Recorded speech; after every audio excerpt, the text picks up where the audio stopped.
গোলু স্কুলের দেয়ালে টয়লেট দিয়ে নিজের নাম লিখেছে। এখন তার স্কুলের একজন শিক্ষক তাকে দেখে ফেলেছেন, কিন্তু তবুও তিনি গোলুকে কিছু বললেন না, কারণ হাতের লেখাটা খুব ভালো ছিল। হ্যালো বন্ধুরা, আমি Ahan and welcome to melodic resonance. তো চলে এসেছি তোমাদের জন্য হালুর গল্প পার্ট 2 নিয়ে। তো এনজয় করো, চলো কন্টিনিউ করা যাক। একদিন হালু রাস্তা দিয়ে খুব তাড়াতাড়ি যাচ্ছিল। এখন আমি হালুকে দেখে জিজ্ঞেস করলাম, কি রে হালু, এত তাড়াতাড়ি দৌড়াদৌড়ি করে কোথায় যাচ্ছিস? হালু বলল, ভাই আমি বাড়িতে আগুন লাগাতে যাচ্ছি। আমি জিজ্ঞেস করলাম, কেন? বললো, ভাই ভুল করে না দমকলে ফোন করে ফেলেছি, ওরা এখনই আসছে আমার বাড়িতে আগুন নেভাতে।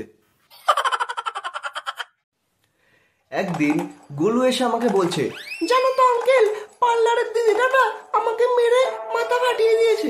আমি গোলুকে জিজ্ঞেস করলাম, কেন গোলু, কি করেছিস? আমি ওই দিদিটার কাছে বাবা মার মুখ উজ্জ্বল করার একটা ক্রিম চেয়েছিলাম।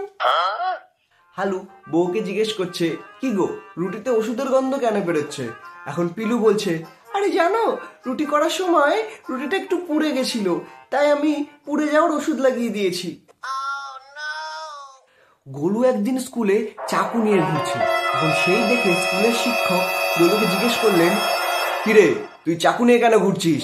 এখন গোলু বলল, স্যার বন্দুক কেনার পয়সা নেই, তাই চাকু নিয়ে ঘুরে বেড়াচ্ছি।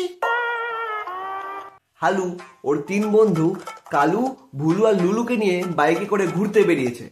এখন রাস্তায় পুলিশ ধরেছে, বলছে এক বাইকে 3 জন কেন? সেই থেকে হালু বলল, কিরে লুলু মনে হয় পড়ে গেছে, চল রাস্তা থেকে কুড়িয়ে আনি।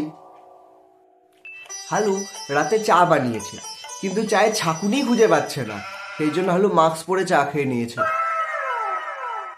পিলু গোলুকে বলছে, সারাদিন ফোন নিয়ে বসে থাকিস, ফোনের মধ্যে ঢুকেই যা। এখন গোলু বলছে, আরে মা ঢুকেই যেতাম, দরজা খুঁজে পাচ্ছি না। হালুর গায়ে একটা মশা বসেছে। এখন হালু মশাটাকে না মেরে অপমান করে তাড়িয়ে দিল। কি বললো জানেন? বললো, যা ব্লাড ব্যাংকে গিয়ে টাকা দিয়ে কিনে রক্ত খা, রোজ রোজ চলে আসবে ফ্রিতে রক্ত খেতে। তো চলো বন্ধুরা, আজকের গল্প এখানেই শেষ, এবং দেখা হবে তোমাদের সাথে হালুর গল্প পার্ট 3 নিয়ে। তো তোমাদের যদি এই গল্পটা ভালো লেগে থাকে তো প্লিজ লাইক করো, শেয়ার করো, কমেন্ট করো এবং চ্যানেলটিকে অবশ্যই সাবস্ক্রাইব করে দিও।